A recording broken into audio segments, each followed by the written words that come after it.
So, Martyrs. Where do I start?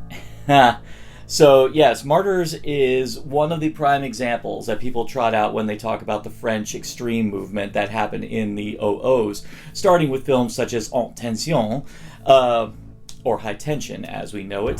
This film, written and directed by Pascal Laugier, was conceived in the throes of heavy depression and potential suicide.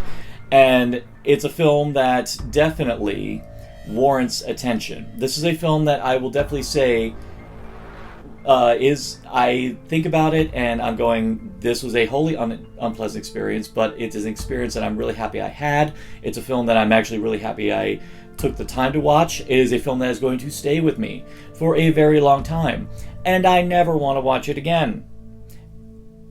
Some films some films don't have to be watched again because they stay with you so profoundly that you don't need to, and this is definitely one of them.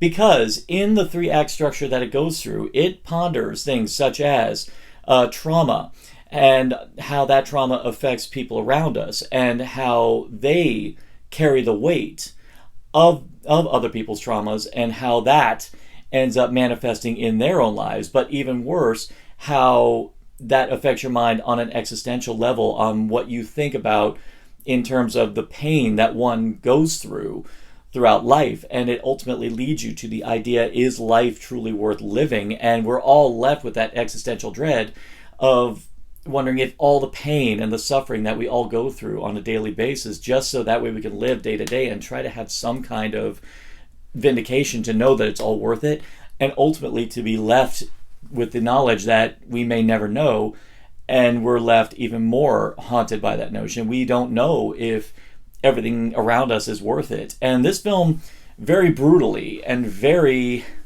effectively makes you have to think about this. And at the end of it, you're left going, God damn, is there any point to all of this?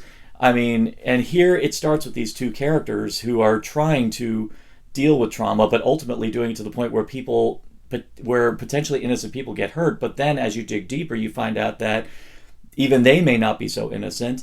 And then even deeper, you find out that the reason why they're doing it is because they themselves are wondering about if it's all worth it. And by the end of this movie, you do wonder if it is all worth it, and not just for the movie, but maybe life in general. So what are your thoughts?